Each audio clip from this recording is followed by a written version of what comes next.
In this homework task, we're going to review the atom, so all the content we covered last week or so. So it's your task in this video just to pay attention quite closely, because the next video what we're going to do is it's going to be a true or false statement section of the next video, and you're going to have to be able to tell my lies apart from when I say something which is actually correct. So you're going to have to be able to use this content, this knowledge from this content, and be able to answer the questions which come up in the next part of this video, in this section. Right, so it's going to be a true or false statement now, and this is just reviewing. In this video, we're just going to review content, and the next video, you're going to have it being challenged in different ways. So we're going to cover first the atom again. So the atom, what was the atom? Well, atom is what all matter is made up of. So what that means, for example, your soccer ball, this might be a soccer ball, or your school bag, or your oxygen that you breathe in, or the water you drink. All this would be examples of atoms, or atoms would be making up part of all of this, because, for example, let's say we have H2O, we have 2 hydrogen atoms and 1 oxygen atom. We have 3 atoms making up a water molecule, or we have 2 atoms, 2 oxygen atoms making up an oxygen molecule, and we have soccer balls consisting of lots of different types of atoms.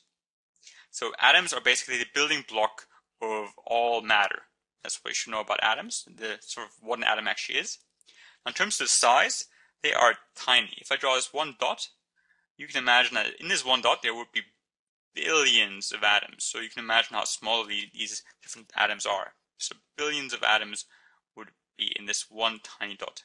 In fact, they're so small that with a light microscope, you would not be able to see it. That's how small it is. Some light microscopes, which are small enough to see cells, would not be able to see an atom because it's just not powerful enough. We would need to have a very strong electron microscope to be able to see an atom under a microscope. It's not just an electron microscope, but a very powerful one. In terms of the structure of an atom is made up of subatomic particles. So these subatomic particles are basically what, in our case, if we use our case in the human body, we are made up of organs and cells, and an atom is made up of these subatomic particles. These are what an actual atom is made up of. There are 3 main different ones, which are you need to know. We've got the electron, which I drew here in pink. We have the neutron, which is in orange, and we have the proton, which is in blue. What you should also know is the charges. We have a negative charge for the electron, a neutral charge, so no charge for the actual neutron, and a positive charge for the proton. Another thing you should know is the actual size, or the weight. So for example, a neutron and a proton, they both weigh 1 atomic mass unit. Now 1 atomic mass unit, the AMU, that's the specific unit for subatomic particles, that is still tiny, right? So it's absolutely, almost weighs nothing. But a proton and a neutron weigh 1 atomic mass unit, whereas an electron weighs less, this is less than 0.01 atomic mass unit. So overall, an electron is about 1,800 times lighter than a proton and neutron.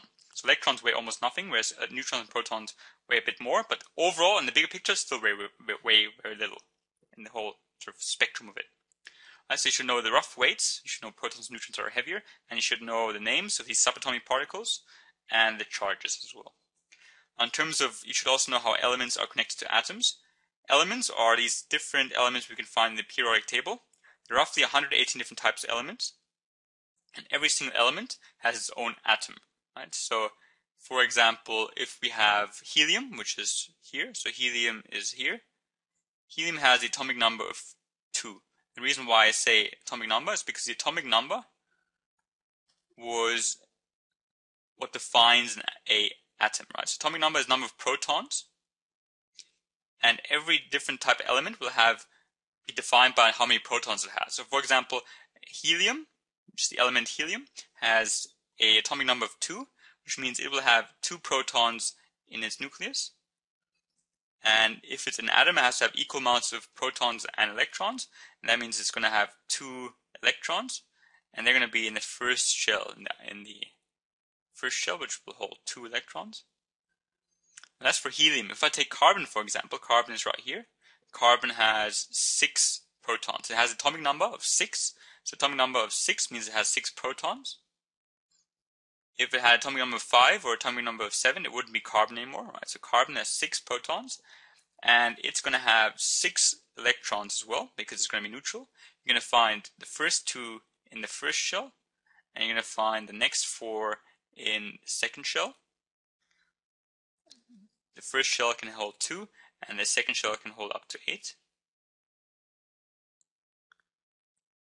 And that's what you should know in terms of how elements and atoms are connected. So every single element will have its own atom, and the actual atom of that element will be defined by the atomic number. So if you have an element which has the atomic number 20, that means it's going to have 20 protons and 20 electrons, for example. Now the only difference is the neutron. The neutron number can be different. So for example, you can have one helium which might have 2 neutrons, and another one which might have more. But that's another story. It's an isotope. We don't have to know about that at the moment. Just know about the atomic number and what that means in terms of elements and how that connects elements to atoms. Another thing I want you to know about is the actual model, or the common model you often see when it comes to atoms. So this is quite common. We have these electron shells, or atomic shells. We have the electrons orbiting around the nucleus, which is in the center. And the electrons will be going around in circles, more or less, like the moon orbits the Earth. Now, this is actually more or less a misconception. That's not necessarily how it is.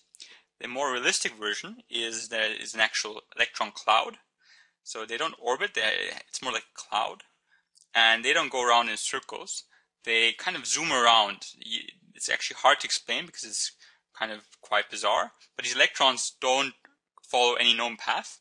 They might be here 1 second, and then they might be at a different point another second, or a millisecond, and they keep changing positions, right? So even though in this case, in this actual atom, we only have 6 electrons, because they're moving so fast, it actually produces a cloud, which is why we see a cloud. So they don't actually move around in orbit. What they do instead is they kind of zoom around really fast, and we can only sort of guess roughly where they are. We can't know exactly where they are because they're moving so fast as well that we can't pinpoint them. Right? So even though we often use this common model where they're orbiting, what I want you to know is that that's kind of just simplification. It's much more realistic to view them as a cloud, and electrons being really fast and zooming around and just changing position constantly. Right?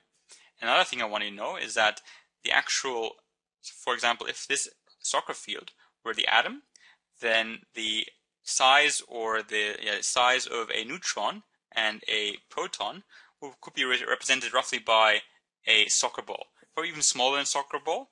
But the atoms, the neutrons and protons would be roughly the size of a soccer ball compared to the atom, which is the whole soccer field. And the electrons would be smaller than a ping pong ball or a golf ball. It would be tiny. Electrons are tiny. So you can imagine if we've got a couple of electrons in here and a couple of protons and neutrons, they're not going to take up most of the space because most of the space in an atom is actually dead space. So all this grass, which is here, all this would be the dead space. So it's just emptiness. So majority of an actual atom is emptiness, whereas there's not much else in there. Right? The electrons and protons don't take up too much space. Most of it's just nothing. But what I want you to now is to follow this link here. This link will take you to the next part, which is the true or false part of this section of this resource. So follow this link here.